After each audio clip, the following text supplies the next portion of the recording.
I'm Mike. And I'm Adam. And this is Stuff and Waffle. Two friends talking about stuff, and often as not, waffling with frequent reference to Bond cars. The Chinese have a saying: before setting out on revenge, you first dig 2 graves. Oh, you went for a classy one there. Oh, classy one there, but it's a theme that's important for this particular film. Yeah. This week we are reviewing the 12th James Bond film from 1981, For Your Eyes Only. Yes. We've threatened it and we're finally here. We're finally here. We're going to do it. So, You've watched it. I've watched it. We've refreshed our memories. Yep. We're all over it. And here we are, the first Bond film of the 1980s. Yeah. All right. I tell you what, you've started that as a reference. Okay. The score for the film really embraced that 80s element. Yeah, well, it's sort of a transitional score, I've always thought. It's interesting you've started with the music because it was not John Barry, although he had missed a few by this point. But Tom Conti's score, not Tom Conti. Is it Tom Conti or Bill Conti? I keep getting them mixed up. Bill Conti. Bill. Tom Conti's the actor. Yes. The wrong Conti. Yes. Bill Conti. Yes, I was getting confused. It's such an awkward surname as well. You go, you don't want to be attempting that as a surname after you're a few beers in. No, you got to be very careful with that. And I got the wrong. I messed up the wrong part of the name, which is fine. If you're going to cock that up, might as well cock up the Christian name. Yes, yeah, much better. Bill Conti, not Tom. As much as a fan as I am of Tom Conti, this is the other one. Yes, indeed. It's kind of my point was going to be that it's kind of a transitional score because it's a little bit 70s and a little bit 80s. I think. Yeah. But I do rather like it. Oh yeah. I think it works really well. Yeah. I wasn't my reason for mentioning it wasn't sort of to criticize it. It was I just really enjoyed it. I don't know why John Barry didn't do it. I'm assuming he was just not available. But and while we're on the subject of music, of course, the Sheena Easton title song. It's a banger. It's a banger. It was the first Bond song to be Oscar nominated. Very good. It didn't win, but it was nominated. For a bonus point, what won that year? What won the Oscar for Best Song? For Best Song in 1981. I don't know. I'll probably kick myself when you tell me, but go on. You will. You'll say, oh, of course. It was Arthur's Theme by Christopher Cross. Oh, okay. Yeah, that would make sense. Which was one of the other big movies of that year, the Dudley Moore. Yeah, that's good. No, I'm happy with that. So there you go. Yes, that one. For Your Eyes Only didn't. But okay, that's all right. And also, it was, in terms of song, it was in the title sequence, first time the artist featured visually? Yes, good little bit of trivia there. Yes, it was. First time, not the first time the actor playing Bond had appeared, but the first time the singer of the title song appeared. I'm thinking the next time that happened, I believe, was License to Kill. That sounds right. I think Gladys Knight appears in that title sequence. I believe she does, yes. Yeah. But that was going to be my guess. Yeah. But I think it works really well. Classic Maurice Binder title sequence. Yeah, it's a good one. Yeah, all the elements are there. Yep. And we start the movie with a very overt reference to a previous movie. It's probably the most reference we ever get to the past in the Roger Moore era. Yes, with possibly the exception of to Spy Who Loved Me. Yes, when What's her chops? Anya, Oh, that's the one. Major Amasova. Amasova, that was it. I was trying to get a Russian name out of the back of my head. It was not happening. Yes. She mentions that he's been married, doesn't she? Yeah, and he doesn't like that. He clams up. All right, you've made your point. Yeah. Yes. But this one is way more on the nose because he's at the grave. He's tending the grave, putting some flowers there. Apparently, it was done because this film wasn't actually written for Roger Moore. Right. He had said after Moonraker that he was done. His 4-picture contract had finished, and he said he wasn't going to do any more. So they wrote For Your Eyes Only with a view to introducing a new actor. And this was a way of linking the character back, saying, no, it's the same guy. Might be a different actor, but it's the same character. Look, we're linking it all through. But then, as Roger did for his last 3, he signed on again at the last minute and ended up doing it. But I still think, even though it's him, it's a really nice introduction, and it's a nice link back to the past. And the pre-title sequence starts the whole revenge theme, which runs through the whole movie, and is the reason I chose that quote to kick us off. Yeah. That's a fair comment. Because not only do we have the reference to the misses in the ground, we've also got. Sorry, it was delicately put there. Yes, well done. Yeah. We then get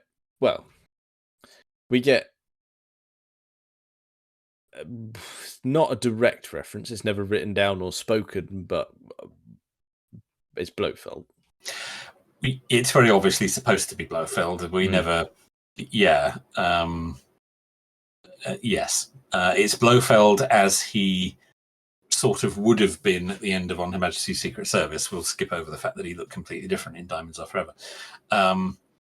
But yes, it's bald Blofeld in a wheelchair with the neck brace. So it's exactly as he was at the end of On Her Majesty's Secret Service. Yeah, which is the only way that would make sense because you go, well, why has he still got a temporary neck brace on? Is he that accident prone? Yeah, has he had another tumble since? Yeah. Something else happened to... As another spy had a go at him. Yeah. It doesn't... Yeah, the timeline is slightly screwed up at this point. You have to ignore Diamonds Are Forever if that's going to make any sense. Or it's another villain who happens to be in a wheelchair and have no hair and a neck brace, and Bond feels some need to revenge himself. I don't know. Yeah. But I suppose it like you say, it works for Roger Moore playing Bond, but it would have also worked as an introduction. I think you can see that why was they apparently did it. the intention. Yeah, that was the intention, was that it wasn't going to be Roger, and they thought, well, this is a nice way of introducing a new Bond and making clear that it's the same character, and gives it a link to the past. But I think it still works even with Roger in the role. It's a nice way of starting it. I think it's a great stunt sequence. Yeah, pretty good. That was some really good helicopter piloting there. It's a really nice helicopter piloting shot over the old Beckton Gasworks in North London, which isn't there anymore. But was at the time. It had been disused for a while. And I think it gives it a really nice sort of, urban decay feel. It's a really good sequence. It is. Did you get that line from... I thought you might mention this. From Blofeld as he gets lobbed down the old chimney there. It's proper weird, isn't it? I researched it. Yeah, I have as well, but it is still weird. Yes, I'll buy you a delicatessen in stainless steel. Yeah. You're right. What? I'll lob you down the pipe. I'm all right for that. Yes. Yeah, you're going down the chimney, chap. Yeah. But the research that I came across is because it was Cubby who added the line, coming from his background and upbringing in Queens, New York. Yes, and he's Italian American as well, Yeah. of course. So yeah. And apparently the Italian mafia in these days, apparently they bribed people with delicatessens. Apparently, it goes all the way back to the days of Al Capone. Mm. And yeah, a stainless steel delicatessen was supposed to be some sort of It's a weird one, isn't it? a bribe or reward, or it's very strange. Yeah, and But- it, even though it has that history and you can sort of explain it, it's still really weird in the movie. It doesn't. I don't know. It doesn't make a lot of sense for Blofeld to be yelling that at him again. No, But I mean, I suppose again, if you go back to On Her Majesty's Secret Service, Blofeld is trying to pose as an Italian, whatever, isn't he? What's the Count, isn't he? That's right, Count de Blofeld. Blofeld. Yes, that's right. Although that's the French form of Blofeld, they say in the movie, not Italian. Although, of course, Telly Savalas was Italian American who played the role, so it's all a bit strange. It's a weird one, but there we go. That nonetheless, we had the only Blofeld connection to Roger Moore's Bond. The only Blofeld connection for quite a long time, actually. Yeah, that's true. We didn't go near it until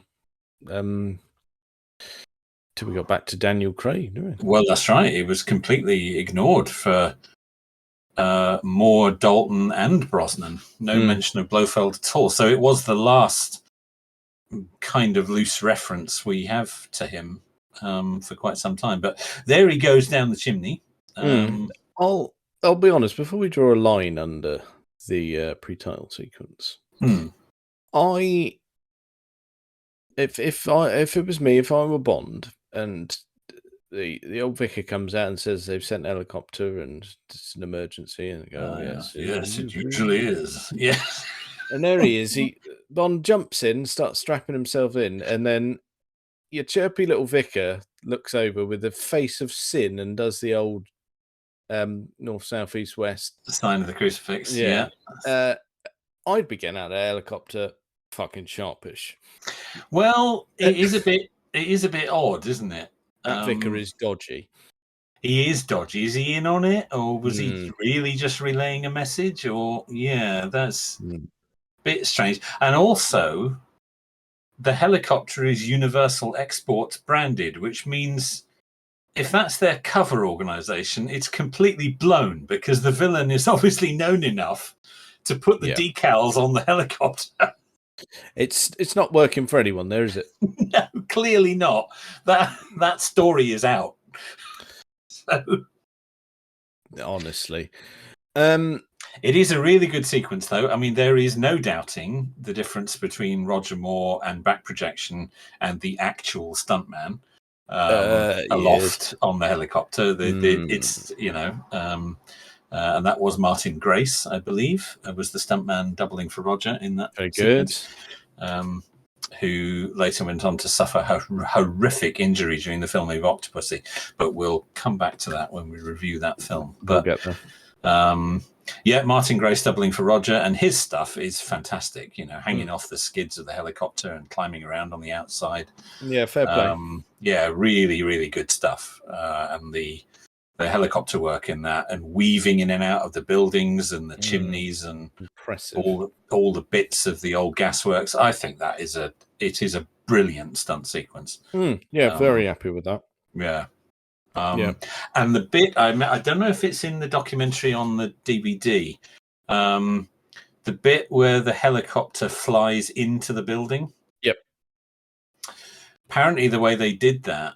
Well, there's two parts to it. There's the helicopter in the building, and there's the helicopter exiting the building. Mm-hmm. Apparently, they mounted the helicopter on a pole attached to like a railroad car. Oh, okay. And they ran it through the building on rails with the rotors running and Roger Moore in it, so that they could get the camera right in close on it. And it looks like the helicopter's flying straight through the building. That's done well. Yeah.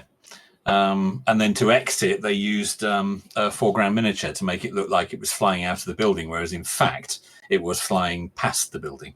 Oh, okay. Which is also quite clever stuff. Yeah, that came out quite well, to be honest. I think it works incredibly well.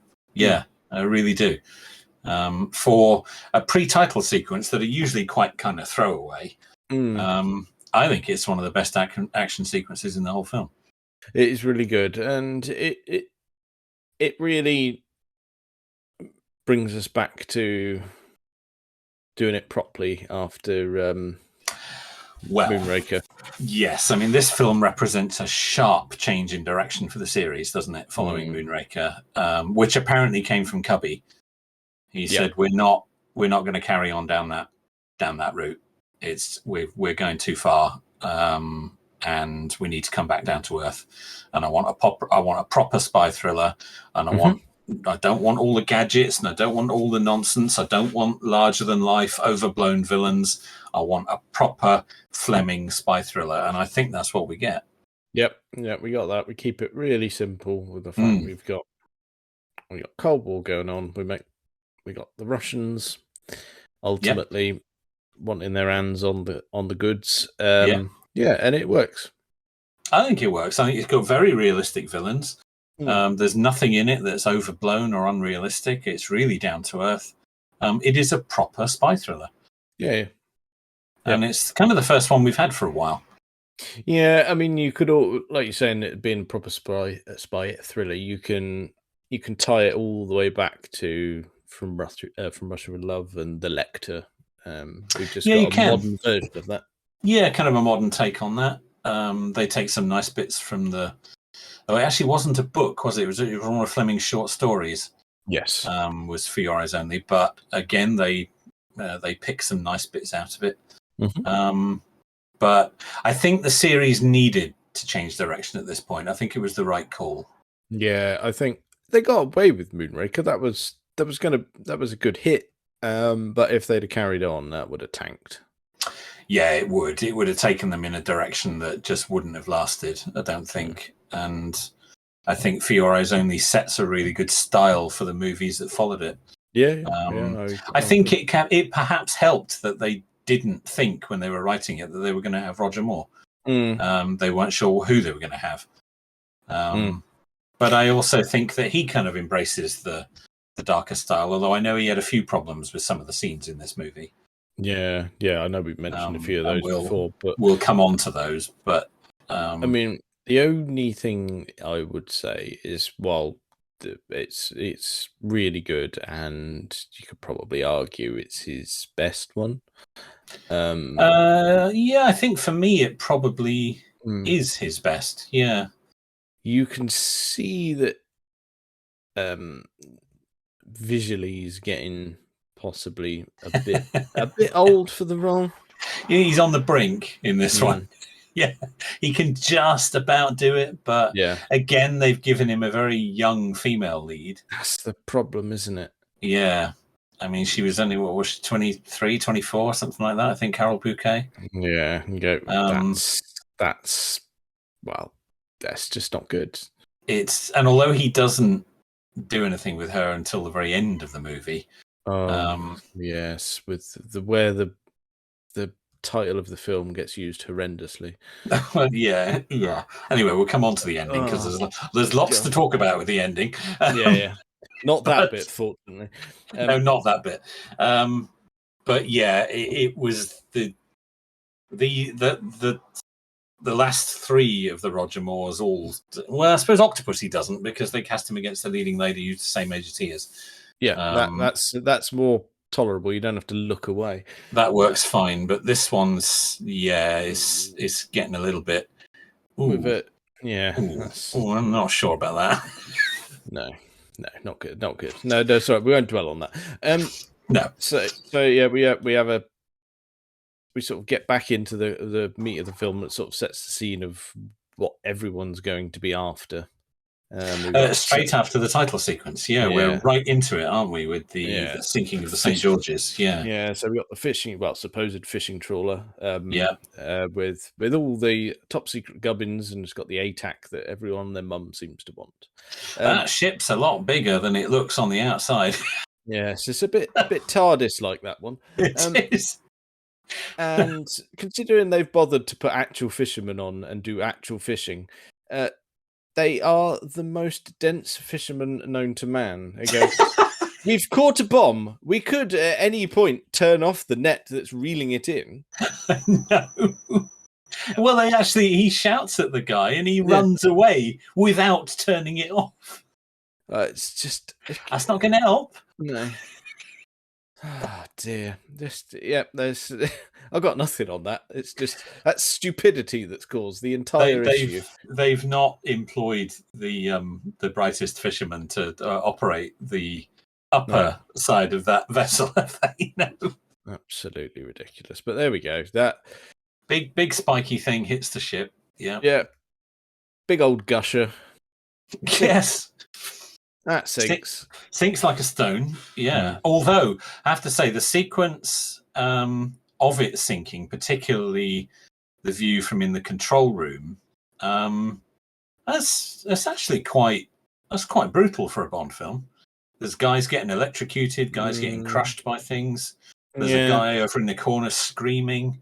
You see a bit of blood, which is unusual for a Bond film. Yeah, they ramped up a bit, haven't they? It's actually quite a dark sequence that where the boat sinks. And the guy's, trying to pull the lever to blow it up, and he can't quite get there. And it's quite a good sequence. That. Yeah. That's fair. So there it is. It's the bottom of the sea, and that's where it stops. And then we're straight back to Whitehall. Yep, and we've got a notable absence. We do. Bernard Lee had passed away, I believe, just before this film went into production, and they chose not to replace him and instead bring in the character of Tanner, who of course becomes much more significant later on in the Pierce Brosnan, Daniel Craig era, but it was the first time we see him. Because it's a character from the books. It is a character of the books. He's far more significant in the books, and standing in for M, who is supposedly on leave. So obviously Mr. Bond gets his bit of paper, and more than one bit of paper. There you go, old folder full there. Yeah, we've lost our electronic surveillance ship. Yes. Yeah. How deep is the water there? Not deep enough. Exactly that. Yes. Yes. All because some fisherman couldn't turn off a motor. Yes. Yeah. So that's, and off he goes. So he gets in. Isolate him and apply the necessary pressure to find out who hired him. Exactly that. So we head off. I think we know what that means. Yeah. Grab him by the balls until he squeaks. Yes. Exactly that. So he heads off in the first iteration of the Lotus. The Lotus Turbo Esprit. Yes, the updated version for 1981. Yes. Yes. In white when we first see it. In white when we first see it. Yes.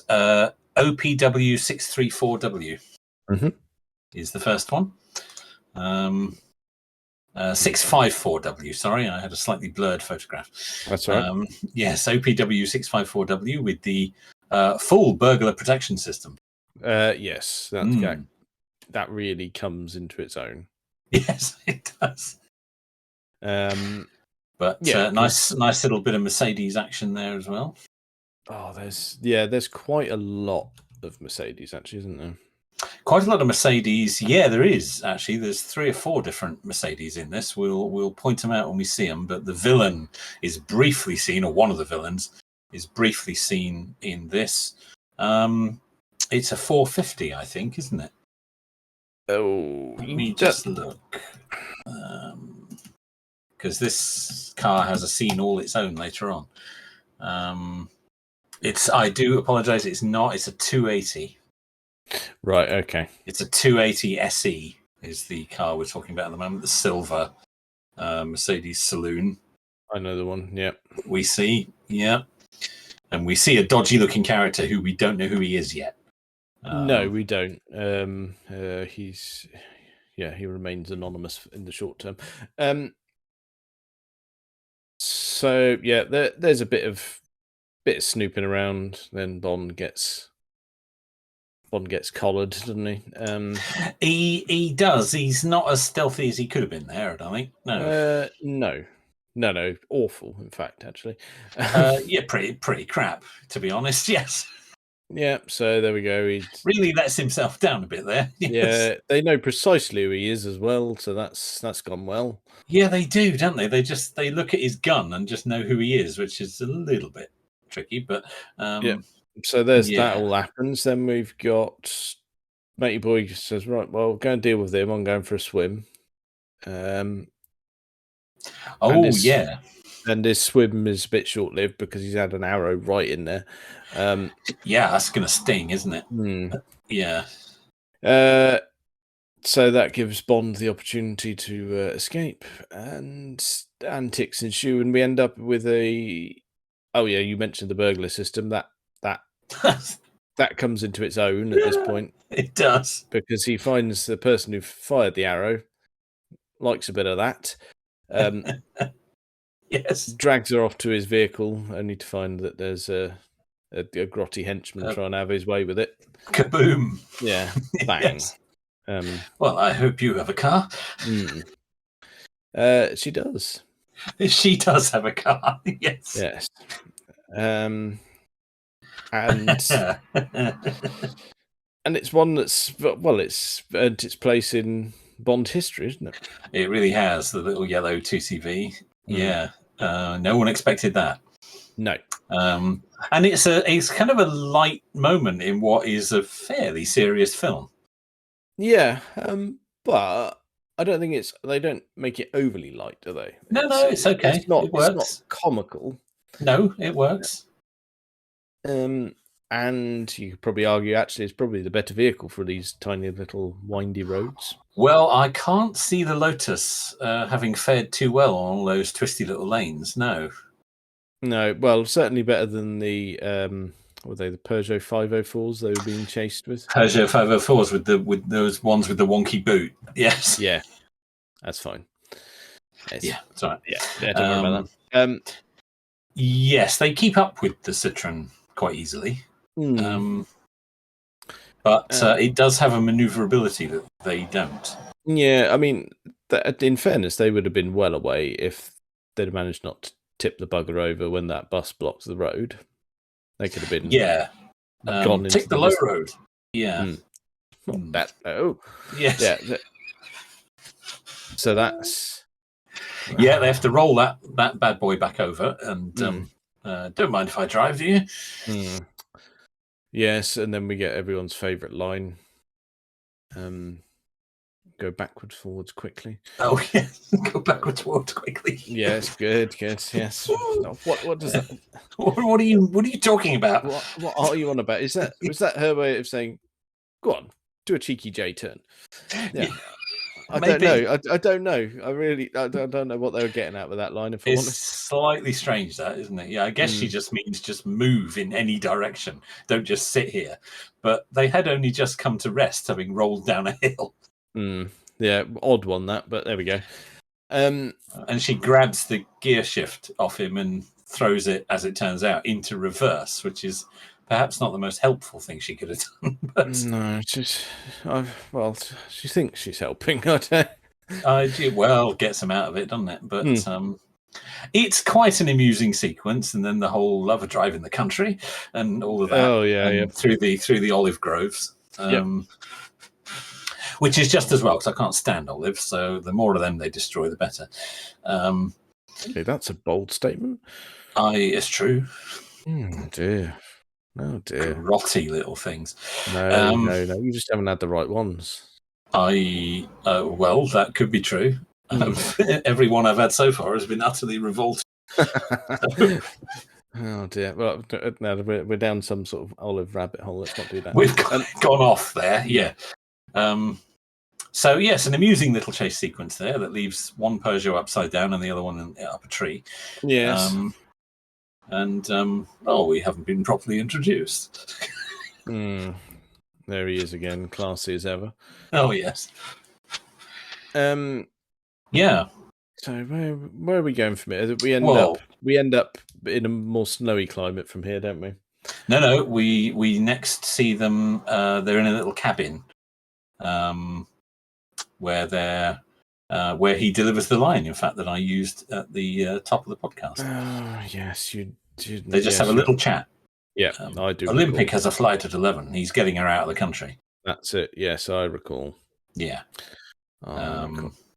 But I'm not sure, because I mean the theme of revenge runs through the whole movie, and the line that I quoted at the beginning, he's like saying, "Oh, you don't want to go out on revenge. That's dangerous business." Yet the movie started with him getting revenge.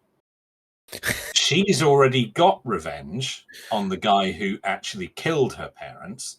True. I mean, now she wants to find out who paid him to do it. And Bond's sort of making the point that you're going about this all the wrong way, because if you kill everyone you come across, we're never going to find out what's going on. And you don't want to be doing this, really. But it's okay for me to get revenge, but you don't want to be doing that. Especially if you're getting in my way. In Bond's defense, he didn't set out on revenge, did he? He jumped in the helicopter, and as luck would have it, he got to chuck Blofeld down the chimney. Oh, it's true. He wasn't out for revenge. He just took an opportunity that was presented to him. Yeah. Yeah, that's true. Blofeld came after him and didn't do it very well, as he never does. Because as we've discussed before, Spectre is an appalling organisation. Yeah, it's too top-heavy financially. They need to employ better henchmen. They do. They just employ morons, and that's why all their plans fail. That's it, yeah. If the thing is, if you're one of the numbered ones around the table, you go, well, these boys are earning, but anyone else is on minimum wage. They are, and they're all idiots. Yeah. Yes. Any old one can join that. Yeah, exactly. So anyway, these guys are not Spectre.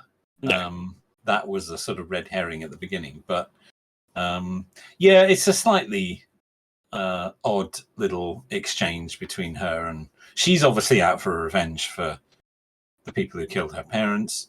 And I have to say, although we skipped over it, the sequence where her parents are killed, I think, is brilliant. I think it's really properly suspenseful. And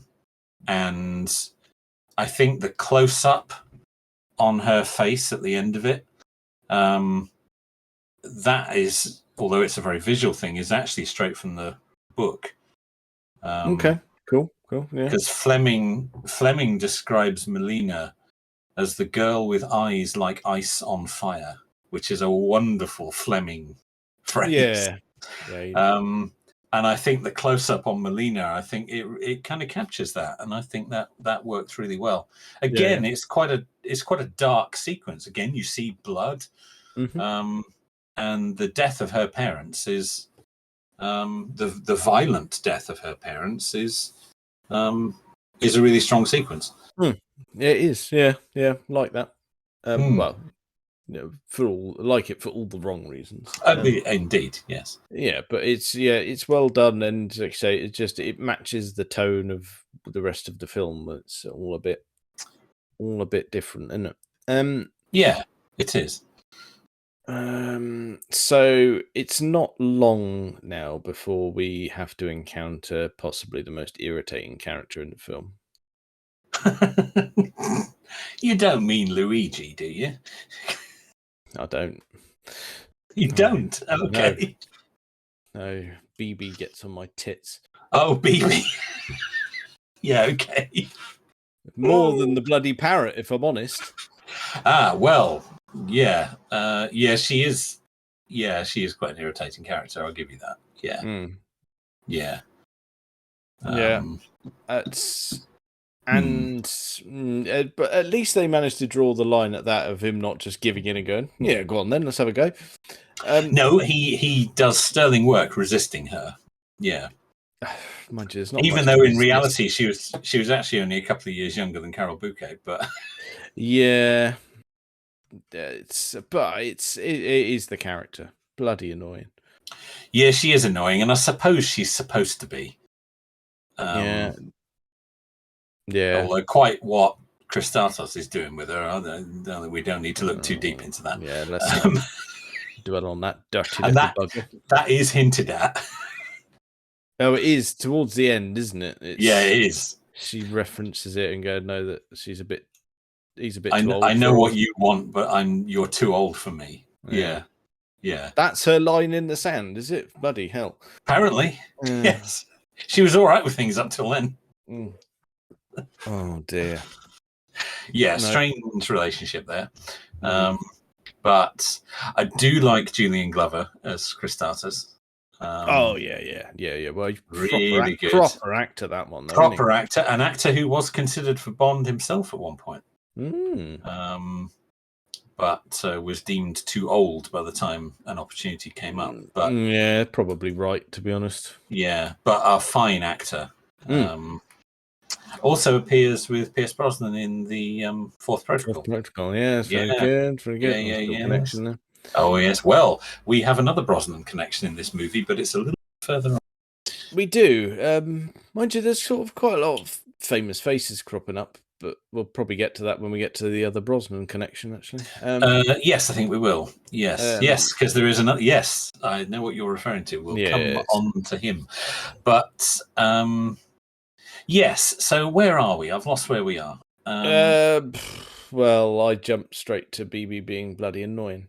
Oh, you did? Well, we see her, don't we? Because he meets Ferrara, who I thought is who you meant as the most annoying character. No, not at all. No. I tolerate him all day long. No, not him. Okay, fair enough. But yeah, he meets him and he tells him a little bit about Christatos, and says he set up a meeting with him. They go and meet Christatos.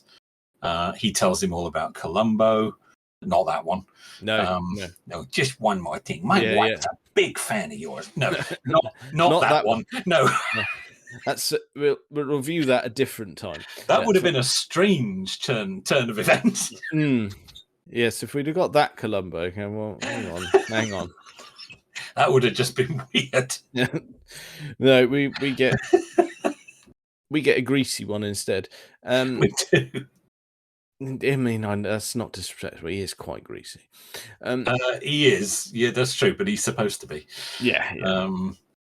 So we have the little scene with Christatos with a sort of position laid out, and we think, right, so he's going to be helping out on this. Yeah, he's our man here. He's our man here, and we've got Ferrara there, who seems to be a slightly pointless go-between. But anyway, nevertheless, there he is, and Bond, I believe, then pops back to his hotel. Oh yes, and that's where because he meets BB initially there, doesn't he? And then she's skating there. Yeah. Yes, that's right. Yes, and he says, "Oh yes, I'm Miss Brinkskate," which is her trainer or whatever they are. Yeah, coach, whatever the name is. Yeah. So he knows of her. A little bit of argy-bargy with her at the hotel where he's having none of it. No, none of that, thank you. And then as you were about to mention, then we're off for a bit of skiing because we're now in Cortina, rather than Greece. So Greece, he was in Spain, wasn't he? Spain, yeah. So we've gone to.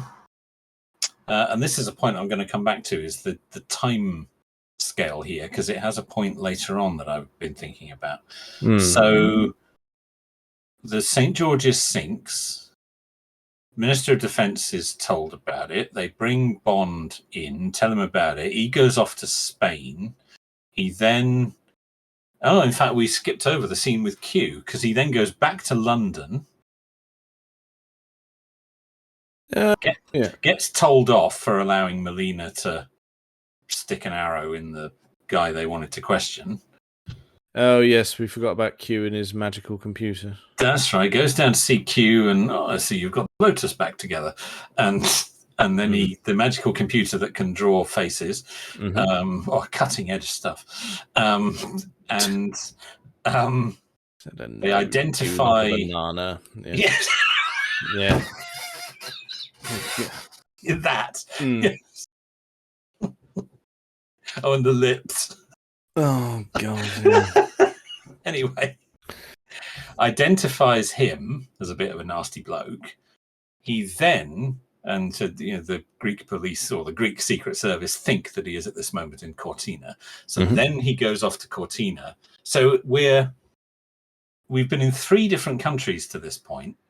I just think we want to keep track of how long things are taking, because I think it raises an interesting point a little bit later on. Okay, I'll be guided by you on that. Because I think at this point we're at least 4, maybe 5 days since the sinking of the ship. Right, yeah. It's got to be. Yeah, it's got to be, minimum. That seems about right. Given how much zooming around he's done. But anyway, come back to that. Park that thought for a minute. Will do. Yes, we skipped over Q and his magical computer. But we won't dwell on that because it'll just annoy us. So, so we're off for a bit of skiing with BB. Yes.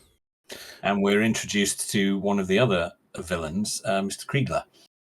Oh, yeah, the absolute muscle-bound Sherman. Yes. Because he's doing a bit of... What's he doing? Biathlon, is it? Is it biathlon or triathlon? No, I don't know. Do a bit of skiing, do a bit of shooting, isn't it, basically? It's a strange sport, that, isn't it? It's very European, isn't it? It's very European, yes. I'm going to go for a quick ski, but I am taking the gun. Yeah, I'm going to have a bit of a shoot, and then we're going to have a bit more skiing. Yeah, it's biathlon, because triathlon also includes swimming for some reason. I don't know. Oh, no, I think triathlon's different. I don't think you get any shooting with that one. Oh, do you not? Okay. No, I think triathlon is that running, swimming, and bike riding? Or I don't maybe. Know. I don't know. Anyway, you can see it's not our area. It's really not an area that we're experts on, isn't it? Strange that. Yeah. Maybe that's why we're both such fat. But anyway, Phil, please correct us when you listen to this. Yeah, you'll know that sort of nonsense. Yeah. You've done these activities and you've done them rather well. Bastard. Yeah, you are irritatingly fit. Anyway, not like that. No. No, I'm not going all Hugh Edwards on it. No, that's dated the recording. Bond, get back onto Bond. Sorry, skiing and shooting. Yes, because that's not weird at all. No. So he has a bit of a ski, has a bit of a shoot, looks grumpy, won't talk to anyone, zooms off into the forest. Yes. I think I summed that scene up quite well. Yeah, I couldn't have done it better myself. There you go. Bond said, well, I have an appointment. And off he goes. Yeah. But someone's got their eye on him. Oh, yeah. And again, I think we get quite a nice little sequence. Got Bond pinned down in the forest. Not like that. No, not dirty. No, but that's quite good. We got a bit of skiing, it's good chasing, because we haven't had a proper decent bit of skiing since On Her Majesty's Secret Service. Well, a little bit at the beginning of The Spy Who Loved Me. Yeah, not as good as this, so. No. This is proper. Motorbikes in it and everything. Oh yeah, and just because we're thorough, the Yamaha XT500s. Oh, very good. I quite like those. So. There's a Mercedes 200D in this sequence as well, black one. Oh, very good spot. Yeah, yes, I know the one because he gets out of it with his stupid hat on, doesn't he? Yeah. It is a ridiculous. Yeah, he's done nothing for the look there, has he? The menacing look. No, that's toned it down. If anything, the furry headwear with the flaps. No, that was a bad call. That. Yeah. All that sinister, that's gone in one fell swoop. Made yourself look like a tit there, didn't you? Yep. Oh dear. Anyway, I digress. Headwear there. Yep. So we get a bit of that. And Bond obviously escapes ultimately. Ultimately, yeah. Kriegler gets a Mislaid bit my cross. PPK. Oh, he doesn't say that in this film, but he does. He does. Well, he sort of loses it, and then what's his chops? Kriegler shoots it into the distance, doesn't he? Yeah, fires that away. Yep. Yeah. But the chase carries on, and then ultimately he's got his fancy skiing gun that gets a bit bent, so he lobs it at him, and then he gets really cross and lobs a whole motorbike at him. He gets proper annoyed there, doesn't he? Mm. I do think you're looking at that and you think if you'd taken a bit less time in lifting that motorbike up and chucking it at him, you could have just run down the hill and lamped him on. I was going to say he's just there, mate. Yeah, he's just. You don't need to chuck stuff at him. You can run. He's just there, look, putting his skis on. Yes, I don't know. Yeah, weird. I can't help thinking he's wasting time there. It's an odd little conclusion to that of him just throwing things in some sort of in vain, in some sort of petty rage. Yeah, none of them get anywhere near him. I think we could have walked there in the time it's taken him to put his skis back on. Oh. I know. It's like rather than doing the gun show of "God, look at me, I can lift a motorcycle." Yeah, those muscles are rented anyway. You can tell. Oh dear. Yeah, bit strange that, but Bond gets away, and skis back down the hill, and finds himself face to face with said Mercedes. This is correct. Hang on, where are we going there? Oh, yeah, my brain's gone. Or have we got things in the wrong order here? I'm not sure. No, we have got it in the wrong order because that bit's in the interim, isn't it? Because the end of it, where he gets the motorbike and that lobbed at him, that's where he's scot-free and Bond's away. No, the one where he encounters it is halfway down because that's the ski lift. That's not ski lift, ski jump bit. Oh, yes, of course we have. We've got that all confused. Yes, you're right. I do apologise. Yeah. The ski jump's right in the middle of the two skiing chases, isn't it? It is, isn't it? That's right. And he has to climb all the way up to the top of the thing, and that's where we see another actor who later develops a slight Bond connection. Who we got up there? We have a very young Charles Dance. Yes, that's it. Yes, because he crops up a little later as well with the Brosnan connection. Yes, he does. He comes up again in a later scene, but of course he goes on play Ian Fleming in the TV adaptation of GoldenEye. But I'm afraid in this he's a bit of a shit. He never speaks. No, we don't get that full Charles Dance delivery, do we? We do not in this. No, and he's overburdened with hair in this. There's a lot of that going on, isn't there? That's quite a thing he's got going on there in this. Yes, indeed. Yeah, not used to that. But I guess at this point he was completely unknown. Yeah. I don't think he would have done much. I mean, I can even for thoroughness, I shall look him up and to see where in the timeline that sat and whether he'd done anything of note. There we go. I'm going in. But given that it's a non-speaking role, I can't think he wouldn't have been commanding much. I wouldn't have thought at all, actually. Much at this point, no. Oh, I see. IMD's performing superbly. There we go. It's still a Bond film, so nice work if you can get it. But it is a non-speaking role. No, really, he had done a couple of TV things, but nothing worth getting excited about. He'd been in a few TV series, but as a one episode of. And GoldenEye wasn't until 1989, so good few years after this. Of course, he was the lead in that, and he is superb as Ian Fleming. I don't know if you've watched that yet. I have. Yeah. Oh, you have. Yeah. Excellent, great. Well, we should discuss that separately. But yeah, we probably should actually. It's really good. But yes, he's a non-speaking in this.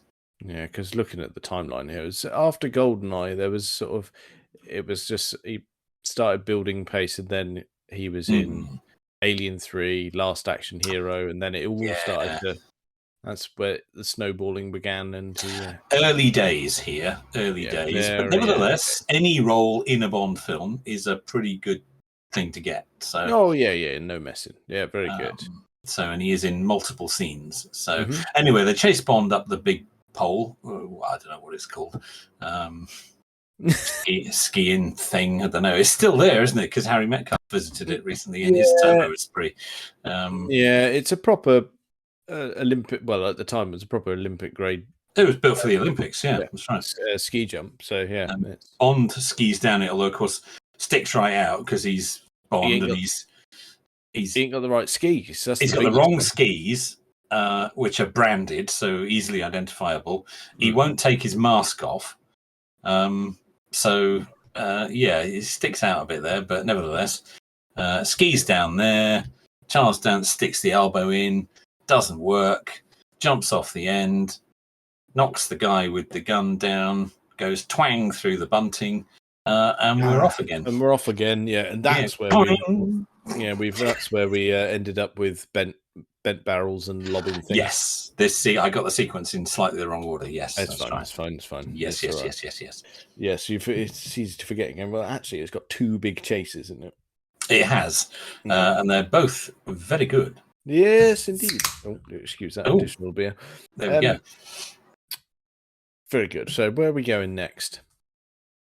Was this the chase, or does it come later with the motorbikes chasing him? Is that this, or is that? The motorbikes feature here, there, and everywhere because there's the bit earlier on in the town where they try and run down Melina, but that's a bit of something nothing. That's right, and they go off in the horse-drawn carriage. Yeah, that's it. And then the same bikes get used as they're going down the mountain. That's right. But there's the bit where he puts his skiing pole across the two trees. Yep. That's and the guy. Bit. The guy gets it in the neck. I want to compliment them on the noise the guy makes. It's truly epic. The noise. Do you reckon there's a hint of genuine things about that? I'm not sure, but someone got in the sort of a dubbing mix. Someone got a poke in the neck to make an authentic noise. Make the right noise. I don't know, but you are in no doubt as to what's happened there. Yeah, so he's got a pole right in there, hasn't he? Yes, it is a good noise now you mention it. Always makes me smile.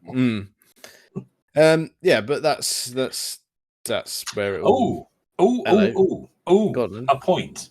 They ski through across the dinner table at one point. Yes, and we have the guy at the end of that who's holding his glass of wine, and he looks up in shock after them. Same guy who appears on the beach in The Spy Who Loved Me with the bottle of wine, and the same guy who appears in the square in Venice. That's it. When the gondola goes past, or the bondola, as it was called. Yes, and the double taking pigeon. Again, we're grateful they didn't continue down that road. I'm glad that stopped along with the decade. Yes, indeed. Oh God, yeah. We will get to it, won't we? But we will have to do it. But nevertheless, it's the same guy. It is, yeah. And in the credits, he's listed as the consumptive Italian. I've never spotted that. I like that. Yeah, it's there. It's it's fairly accurate, isn't it? He's a bit half cut in all three films. Yes. And always, well, at no point has he learned. No. I'm just going, well, actually, maybe I should knock this on the head a bit, but no, apparently not. I'm seeing some weird stuff going on here. I think I might be having a bit too much of this. I think I've had a spot too much of that. But yes, it's very good. And from there, where are we going next? Where do we go next? Yeah, we've had our big chase. We're back to Greece, aren't we? Mm-hmm. We're back to Greece, and he's gone to see Melina on her ship, or her parents' ship, as it was, the Triana. And he's gone to presumably tell her about everything he's found out. Yes, that's good. Which actually, if you look at it, isn't much by this point. No, he's not learnt a huge amount, has he? No. Well, he's identified a few people, I suppose, and he knows he's been introduced to Christatos, and at that point, he's believing that Columbo, not that one, is the villain. And we believe that at this point. Hang on, though, because I'm thinking about it. Hang on, we missed a little bit of a scene, didn't we? Because I think after he escapes his ski chase, he's back at the skating rink, isn't he? Oh, true. Yes, that's right. He goes back to the skating rink with Ferrara in the Lotus. In the Lotus, that's it. Yeah. He goes in there, sees BB again. Not quite sure why. Not really. He's trying to get more. He's trying to get more information about Kriegler, isn't he? Yeah, finds out that he's. Does he find out then that he's a defector? Yes. Yes, I think so. Doesn't she say he's a? Yeah, she's heard that he's a defector from East Germany. That's right. And that he's teetotal, won't talk to girls. Yeah. Eats healthily and just a all-round good boy. That's right. Oh, yeah, only touches health food, and he's altogether a really irritating guy. Yes. Yeah. So that happens. She skates off. Lights go out. He has a little altercation with the hockey team. Pops them all in a goal. Oh yeah, that's it. Yes, you're right. We forgot about it. We keep forgetting scenes. Yeah, a little nonsense there. Yes, and he goes back. And Ferrara's outside, bit dead now, and he's got the white dove pin. Of course, which becomes significant later on. Yes. So we'll hang on to that. Good job we didn't dwell on that too much. So yes. That's right. Then he's back to Greece. Yes. Yes. So that's where he meets up with Christatos again, doesn't he? That's right. Meets up with him. And says, "Well, how do I find Columbo?" And go, "Well, he's over there." That's right. They have dinner together. There's an interesting point here when they sit down for dinner, because he's at the casino, isn't he? Mm-hmm. They meet at the casino table and then they go and have dinner. There's a clue here, I think, a deliberate clue that Christatos is not what he appears, because Bond rejects his choice of wine at dinner. Yes, he doesn't want any part of that wine. Doesn't like that, and I think that's a little hint. This chap's not Bond's sort of fellow. No, he doesn't approve of his choice of wine, and as we know from the past, that's never a good thing. No, he's not drinking that muck. Yes. He doesn't say that, obviously. No, I have summarised slightly. Yes. And also, actually, you mentioned the casino. I wondered while I was watching it, going, is this the last time until GoldenEye that we see Bond playing Baccarat? Oh, good question. No, I don't think it is, because don't we see him playing in License to Kill? I thought that too, and I wondered whether that was just blackjack. Oh, well, it might be if you're going to be as specific as the actual game. Then yes. Yeah, that was. Yeah, it was the game I was being specific about. Yeah, I couldn't guarantee it was Baccarat in License to Kill. No, it's. But he's at a casino in Octopussy, but they don't play Baccarat, do they? What are they playing in that? Because he plays Kamal Khan, doesn't he? He's fiddling with his dice, isn't he? Yeah, that's exactly that. Yeah, I can't think of the name of the game. No, I can't either. But no. It's not really all in the wrist, you know. Right. But yeah, no, it's hang on. Yeah, I'm going to Google it. Yeah, you Google it because I was trying to Google it, but not having much success. Backgammon, of course. For goodness sake, yes, there we go. Yes, of course, it's backgammon. Yes, no, you're right. You could, yes, I think you could be right. I think you could be right. That this might be the last bit of cards we see for quite a while. Yeah, I just did a bit of Googling on License to Kill, and it does very much look like blackjack. it's blackjack. Okay, well, which is cards, but yeah, but it's not. It's not baccarat, is it? So... It's not baccarat. No.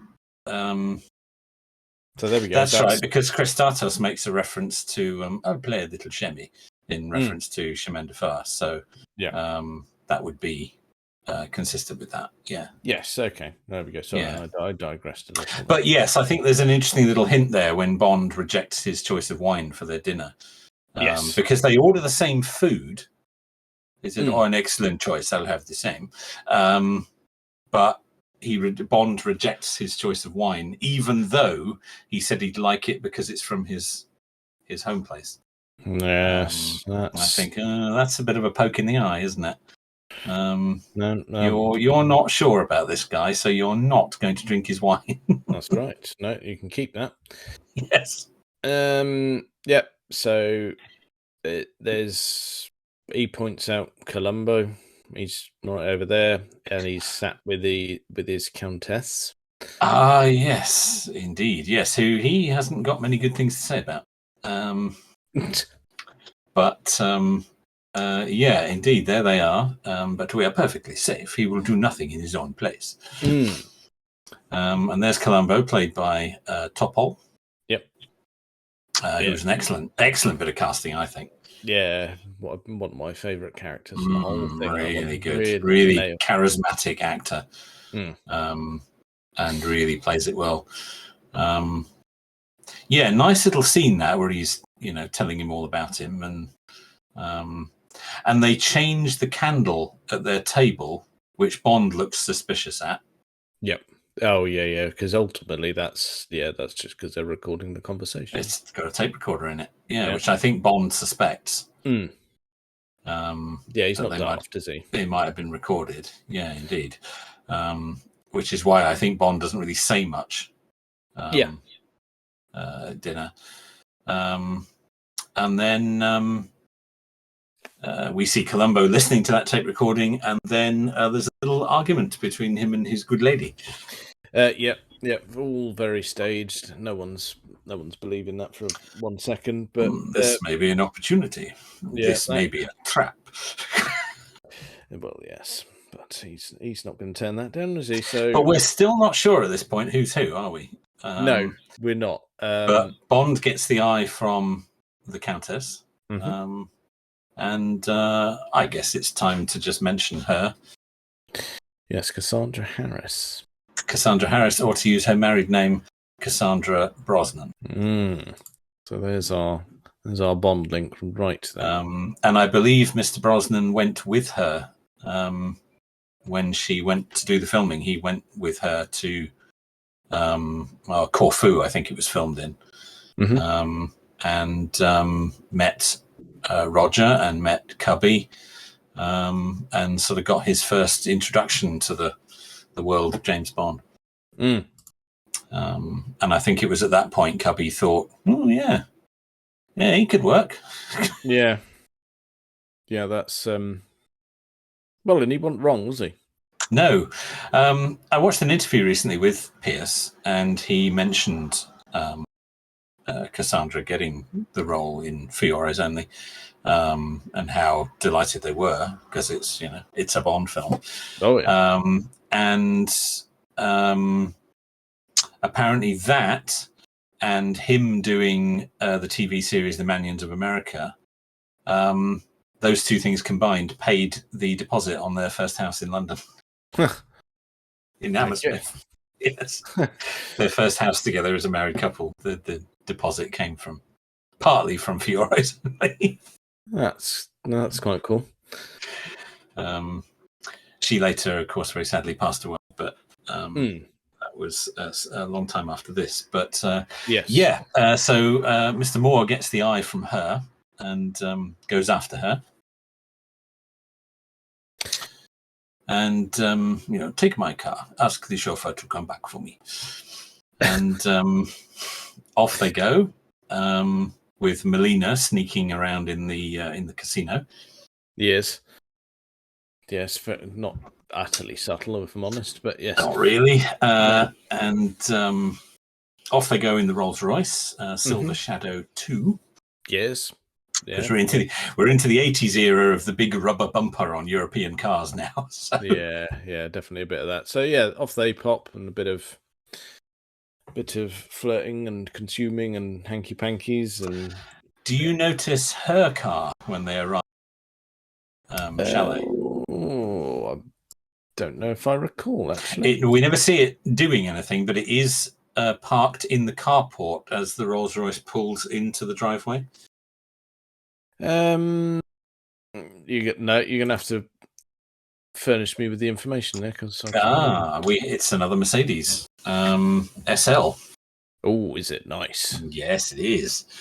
The big grill SL, whatever number that is, 450. So I don't know. I forget all the numbers. I'm looking it up.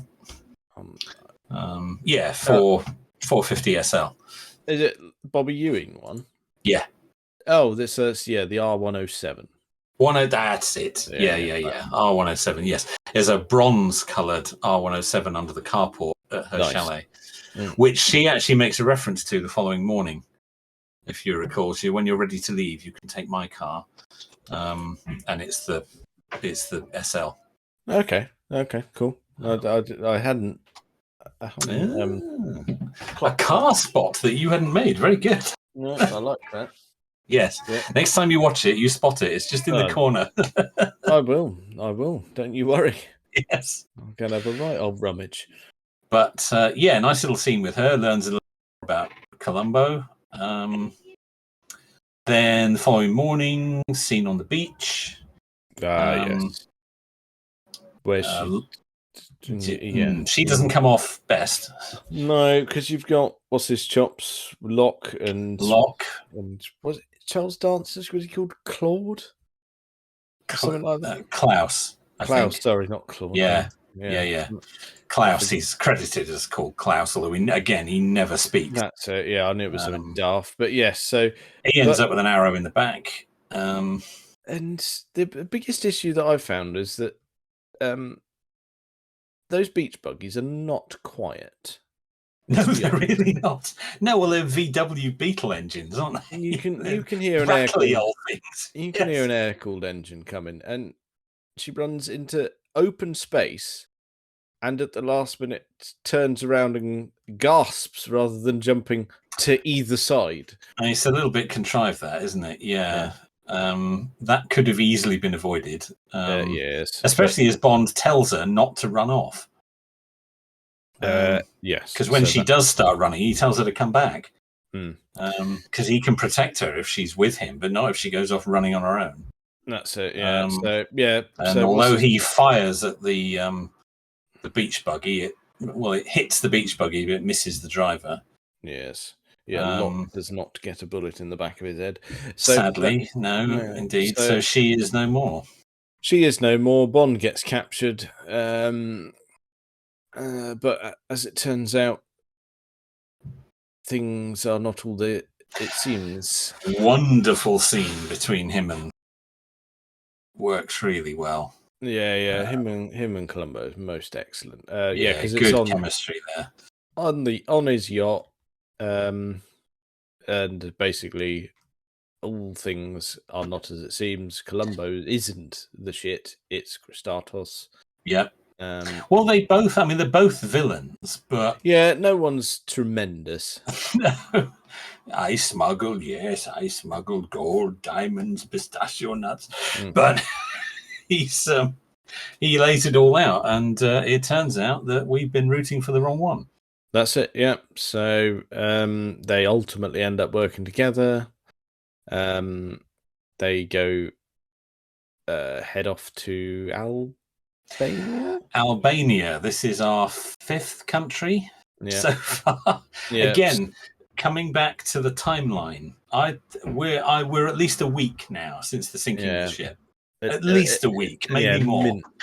So that's have a little scuffle in there because they're using it to. It's a warehouse for drug smuggling, basically, isn't it? It's heroin smuggling, isn't it? Yes, which Columbo says he does not do, but Christatos is well into. And we have some diving equipment in there because somehow that's important for drug smuggling. Yeah, you need that. And Bond explains what it is because we'll need to know later. It's important that. So that all happens, but it turns out that Locke is well aware of this and tried to escape. He's wired one of the bombs, and that's right. They got another one of those sneaky mines that are tricky for fishermen. Yeah, blows that bad boy up, but not everyone survives, but Bond and Columbo do. Bond, Columbo, and Locke's well out of there. He's jumped in the car and headed off, but he's off in his Mercedes. Yeah, but Bond has cut him off because he's thundering up those stairs. He's a bit wheezy. A little bit, yeah. I mean, yeah. So he appears in the little tunnel, doesn't he? As a shoot, gets him as a shoot. That's right. The car goes spinning off through a wall and ends up balanced on the edge of the cliff. Yep.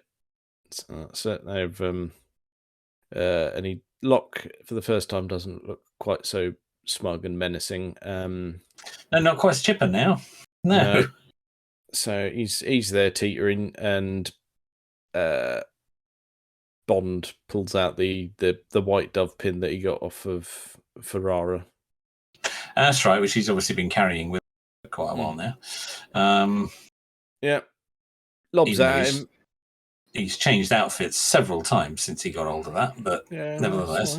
Right. It's the same reason that no matter what jeans I've got on, I put my phone in my pocket. Fair dues. Yeah, okay. Yeah, well, yeah. Okay, I'll give you that. Yeah. Apparently, Roger Moore had a real problem with this scene. Didn't like it. Didn't think it was right for his Bond. It was right for the film, though, wasn't it? To kick the car off the cliff with the villain in it, he thought was a bit too brutal, but I think it's perfect. It works entirely with the narrative we've had throughout. Yeah. And, throwing in the pin like that's enough to unbalance it. I mean... But he does kick it. He definitely kicks it. It's not the pin is not the reason it falls off. No, he definitely kicks it. Yeah, it's a good old kick. That's him. That's him a deaden. And we see him a deaden, which again is unusual for a Bond film. He had no head for heights. That's very good. So that's where we end up back on the Havelock's yacht. Yes. And that's where they sort of start having a rummage for any information from his work for the government. That's right, and he gets Melina to decipher her father's log. That's it. So that then once we've had all the narrative and we know where we're going, that's where we end up in the mini submarine jobby. I'd like to just talk about the parrot here. Yes. If we may. You may. Max the parrot. Yes. Whose real name was Chrome. All right. I don't know why. Max the parrot was owned and loaned to the production by Diana Rigg. Interesting. And he appears in another Bond film. Does he? He does. Can you guess which one? Can I get another Bond film that features a parrot? Yeah, the same parrot, also loaned by Diana Rigg. Which, of course, is good for this film because, of course, Tracy is mentioned at the beginning.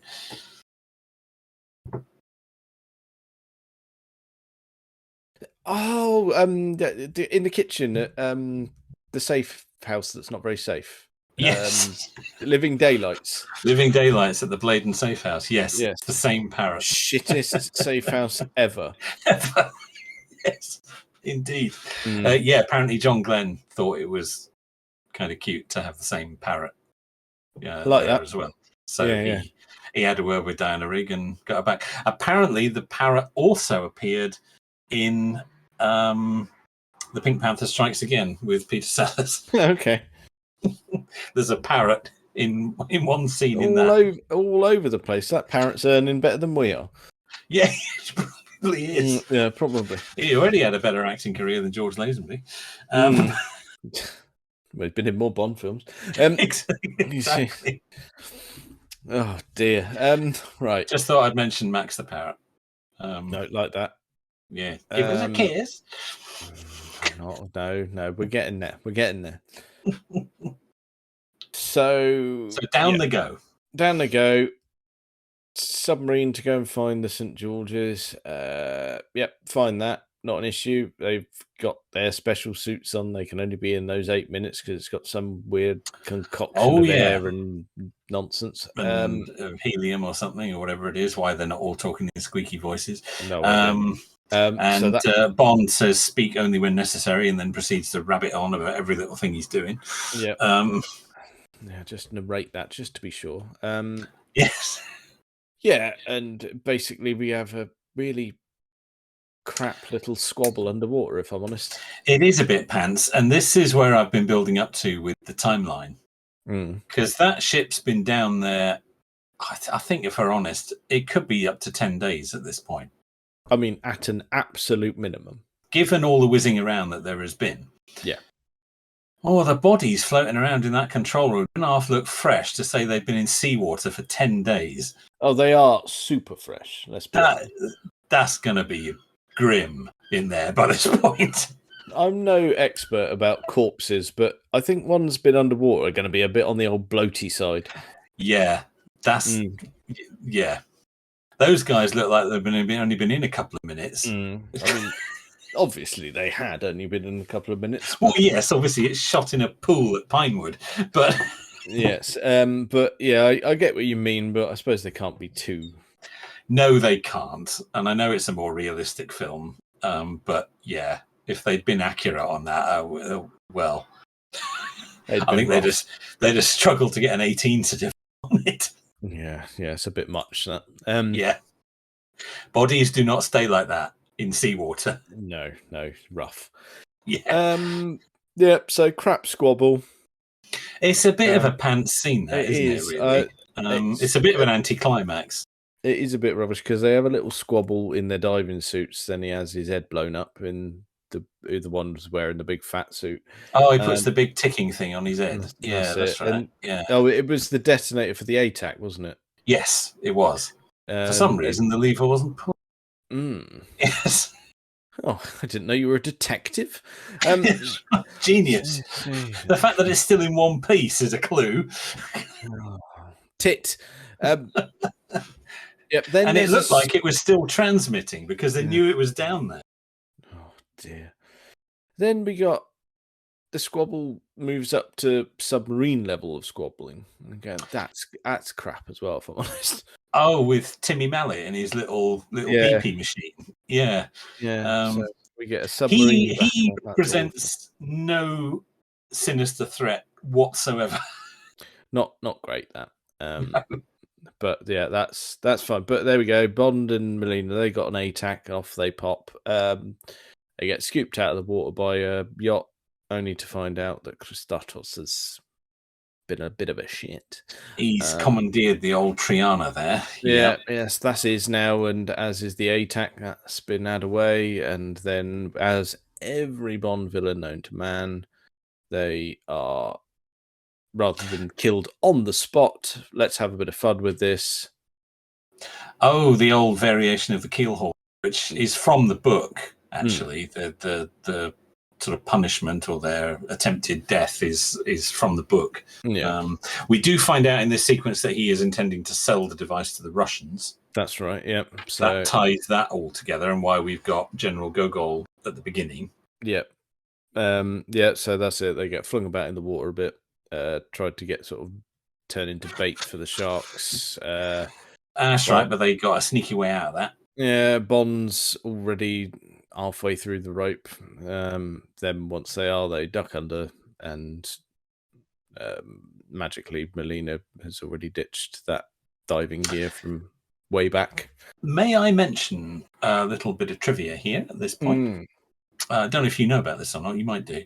It turned out that Carol Bouquet couldn't dive. She had a sinus problem that meant she couldn't dive. But they obviously had underwater sequences to do with her character. The way they did that, they obviously filmed some stuff with a double in real water, but with for her stuff where you can see her face, that was shot at Pinewood on a set that they built and lit to look like underwater, with big fans blowing to blow her long hair, and then cut into the movie in slow motion with bubbles superimposed on the top. That seems like a lot of work. But it works, though, doesn't it? Yeah, I can't say I never really noticed. You don't notice. I think it works really well. And it was because they found out quite late in the production that she couldn't dive. So apparently it was John Glenn who came up with the method, the director, who came up with the method of, well, we'll get some big fans, we'll build an underwater set, fairly simple, bit of temple, light it so it looks like it's underwater. Roger can be in full scuba gear, and we'll just blow her hair with big fans and then cut it into the movie in slow motion. And I think it works. It's a simple effect, but I think it works really well. Yeah. Like I said, never noticed. That's quite a good way around it. Seems was quite pain clever. in the ass, but fair play. Yeah, a bit annoying, but it was too late in the production to not, to use a different actress. So they thought, well, how can we get around this? And there's only a couple of sequences where she's underwater. So it works well, I think. That's it. Yeah, so that's all good. That's it. So after we've had the bait where the underwater bit is they're going to find that diving gear that was down there. That's right. So they tie the rope around the boulder, snap the thing. Top down there. Of course, in classic Bond villain style. They must be dead. That's it. So that's all fine. We're not going to check. No, obviously. They've go and get some air, get back on the yacht, wonder where the bloody hell they're going. Max tells them they're going to St. Cyril's because he's very useful. He's good like that, isn't he? Yeah. Repeats everything. Q moans that there's too many of those, but Columbo likes, no, monastery. Yeah. Yes. Indeed. Yeah. He knows. So where we used to hide from the Germans. Yes. So that happens. We get the bit of tension with the whole rock climbing stuff. It's quite good, that rock climbing sequence. I quite like it. Yeah, I don't mind a bit of that. The fall off the top where Bond gets a boot in the mush. That was done by Rick Sylvester, who also did the skiing off the mountain at the beginning of The Spy Who Loved Me. Okay. Yeah, I suppose it's in a similar sort of vein, isn't it? Yep. One thing that the only bit that bothers me about that is they obviously they have someone climbing a rock, and there's a really long off shot, and this tiny little dot on the side of the mountain. Yeah, and then they cut to Buddy Columbo and his lot waving at him and saying, "No, don't go up. There's someone looking over." You go, if that's the scale we're dealing with, what do you want about? You're 5 miles away. How's he going to see hand gestures? I know. It's the only bit that I would deem utter nonsense.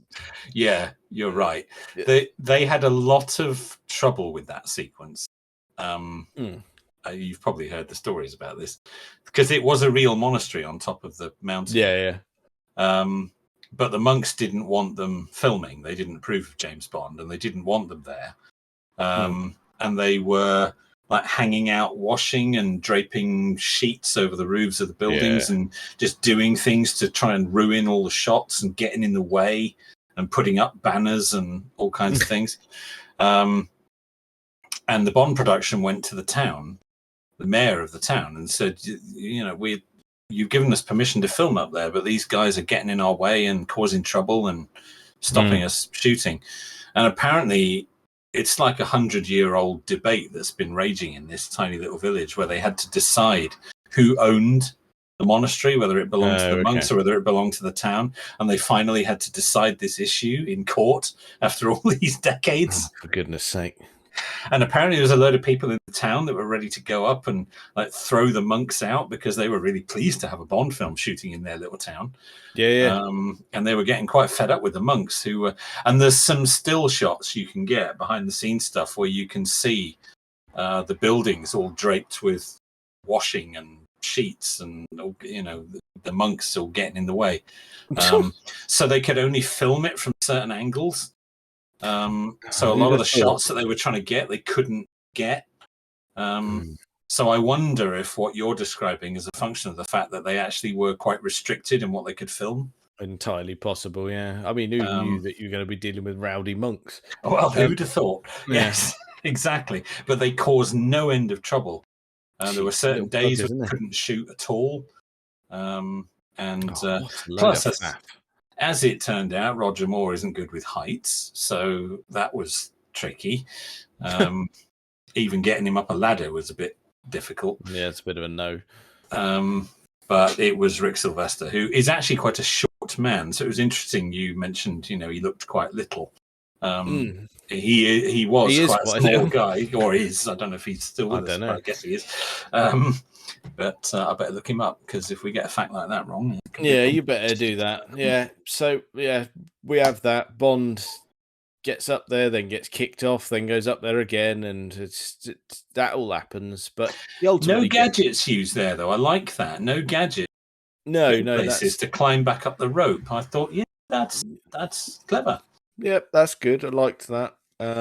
So he gets up there and ultimately releases the basket thing that normally gets people. It can be operated only from the shed. Yes. Which is, it can only be operated from the shed. So if you're the last person there and you leave, then you're buggered. The basket is just at the bottom. You can get in the basket and stay there. That's your lot. There you go. Yeah, it's not a great bit of design, I grant you. Yes, Rick Sylvester is still with us, but he is now 82. Okay, so probably his rock climbing days are behind him. He's probably done with that now. Yeah, that's fine. So up there, quite a lot of scuffling going on up there. Bit of Kriegler fighting with Bond. He gets a spike up his rock, doesn't he? Yeah, right up there. So that's not very pleasant. But ultimately gets flung out the window and then flung off a cliff, pretty much, wasn't it? He's all done. Done. He's gone, which I think we're all quite pleased about, aren't we? Really? Yeah, he can bugger off. Columbo and Christatos having a little bit of a scuffle. Oh, yeah, you're not as fast as you used to be. So that's it. Christatos escapes. Columbo is giving him a bit of a chase. He waits behind the door and he gets a ATAC to the guts, doesn't he?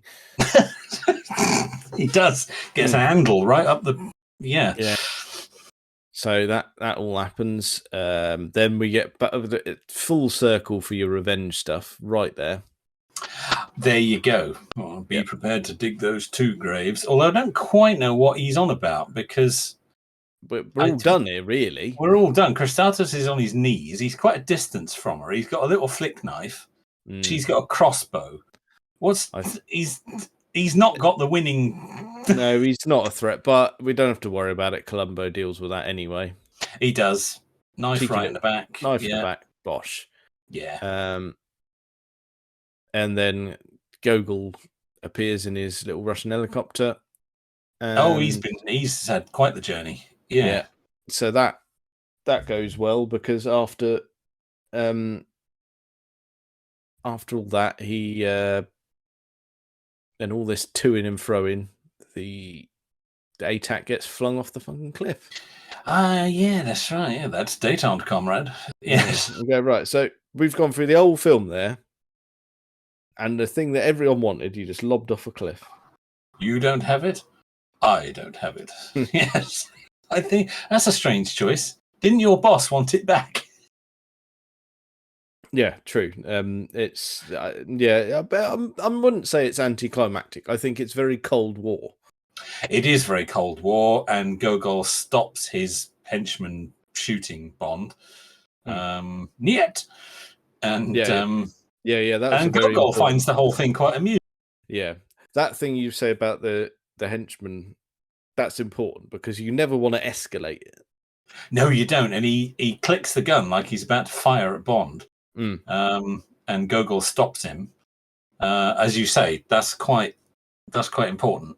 Yeah, that's very of the time. Like you say, flinging it off, him stopping people shooting. It's all.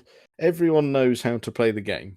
They do. You shoot him, and we've got a whole other thing on our hands here. It's more than just paperwork here, dickhead.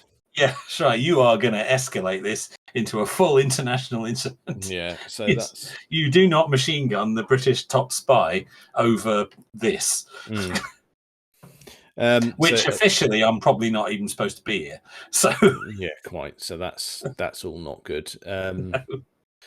So yeah, there we go, and then it's back to your traditional end scene of going right. Oh God, that's the bit we're on about with the poor use of the line. This has no business being in this film, in my opinion. It doesn't. It's just like, oh dear. This is a sillier ending than Moonraker got. Well, yeah. I mean, after we get through the cringy bit of sort of Roger Moore moving into granddad territory. Yeah. For your eyes only, darling. Like, no, dirty.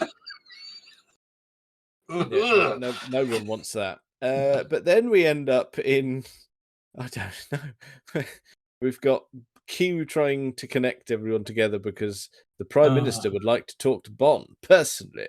Yes, and apparently there's no other way. There's a really tricky way of this ship. Don't quite understand why it's so difficult. But anyway, 007 on the line, man, and all of that. Yeah, it's a very strange scene. Yeah, so we get an odd portrayal of Margaret Thatcher. Oh, and Dennis Thatcher. Oh yeah, don't forget Dennis in the background having a fake and trying to nick the sprouts. Yeah. It's a very strange scene, isn't it? There's no other way of putting it. It's weird. I don't know where that came from. I really don't. It's very weird. It doesn't belong in this film. No, I thought you were trying to serious it up a bit, and you've done that. And I know she was the Prime Minister of the day, but even so, it's just odd. It's really odd, but there we go. That happened. Give us a kiss. Really, Mr. Bond? No, awful. Having a little trouble with the line, madam. Yeah, not good. And they go off for a moonlight swim. Horrible. And then closing titles. So there we are. We have Bond number 12. And like we alluded to sort of halfway through our gibbering, I think you and I would both say our favourite Roger Moore one. No arguing there, which is a shame. I don't think I would. It is my I adore The Man with the Golden Gun. I've got a lot of time for Octopussy, which we haven't reviewed yet, which came after this film. But I think on balance, this was his best work as Bond. Yeah. And I think it's a really strong script. Oh, yeah. It's a really strong script with believable villains, a believable it's a proper Cold War thriller. It really is. It's very good. Very nicely done. Very not overblown, unbelievable characters who are trying to, change the world. It's really genuine, and I think they did it really well. And I think they were, as we said earlier, absolutely right to change the style to a more realistic one at this point. Yeah, entirely agree. Yeah, you're not going to get any arguments from me on that. It is right up there as one of the good ones. It is not just not just the best of more, but one of the best out of the back catalogue in general. I think it's a bit of an underrated film, and I think it's one of the films that you sort of non-obsessive Bond fan like we are, your average watcher, it's probably one of the films that a lot of people have forgotten about. Yeah, it won't be a go-to if someone, No, a casual viewer said, "Oh, I'd quite like to watch a Bond film." This would not leap to mind. no, I don't think it would, but I think it's very well regarded in Bond fandom. I think there's a lot to like about it. I think it's a really good cast. It's a really strong story. I like the score. And I think it provided it's the launching point for the Bond films of the 80s. Yeah, it is. Yeah. Because they all follow a more serious, more realistic style. Yeah, it's true. Even the Roger Moore ones. I include Octopussy and A View to a Kill in that. Yeah, they were very grown up, weren't they? Compared Much to more. the earlier ones. It's a sharp change of style, and there are two halves to Roger Moore's era as Bond: Live and Let Die to Moonraker, and For Your Eyes Only to A View to a Kill. They're two separate. What's the word? Well, styles, I suppose. Very different. The 70s Bond films were sharply different from the 80s Bond films, and I for the better, I think. Yes. Yeah, I think so too. It was very much time for a change. I think we all enjoyed the early ones, but we needed to stop them in their tracks. Moonraker was going too far, and I think everyone involved recognised that if they continued down that path, they were just going to get more and more outlandish, more and more silly. And before too much longer, they're making parodies of it, and it's it would have been wrong. No one wants that. No, not at all. And had they done that, I think we could have a series in the 80s. Yeah, that would have been the final straw, wouldn't it? Yeah, I think so. So I think they made the right call at the right time, and I think this film is brilliant, and it ranks as one of the best in my opinion. Yep. Again, no arguments from me on that one. So that's our general consensus going, well, I think we've watched it now. The collective of our audience should go and watch it as well now. So. Definitely. Lot to like here. If you want a proper spy thriller, this is the one. Yeah, that's true. So that's that concluded. So let's say, what are we watching next? Well, we have already agreed this, I believe. Did we? I can't remember. Oh, okay, you've forgotten. Oh, well, I could change direction here, then you never know. Did we, I don't know whether we discussed it on air or not, though. Oh, maybe we didn't. Maybe we didn't. I thought our next one, again, was a sharp change of direction and a sharp change of era. We were going to watch Die Another Day. That's right. Like I said, I don't know if we told everyone, but yes. Maybe we didn't, but we have now. Yeah, we've told everyone. I do remember us having that conversation. I can't remember. Yeah. Like I said, on air or off air, no idea. Die Another Day.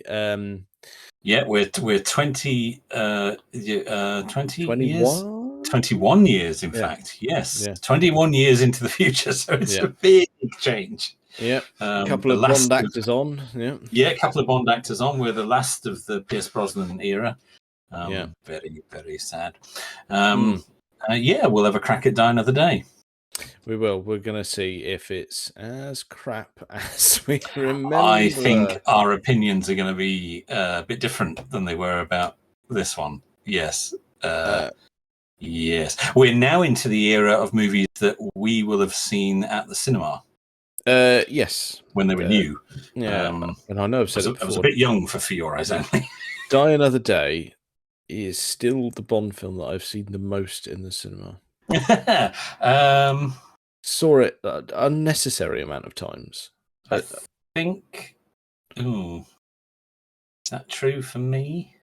No, I think I might have seen Casino Royale most at the cinema. And I'm quite pleased about that. Yeah, I'd prefer that to be my headline one, Yes. but unfortunately not. But there we go. Okay, well we'll take that. Right, so We'll have the low point of the Brosnan era next. Well, allegedly the low point. We're going to watch it again. Oh, true. I shouldn't prejudge. No, I don't think we should prejudge because it's. I think. I don't know. I just get the feeling we might be pleasantly surprised. I'm not sure. Okay, well, let's give it a watch and find out. Yeah, there's everything to play for as we go into, because maybe we have a bad memory of it, and maybe it is better than we think. That's it. Maybe time is our friend. Yes. Well, you know what they say: time wounds, all heals.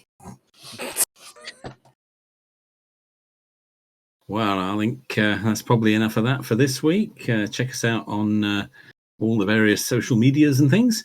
Thank you very much for listening.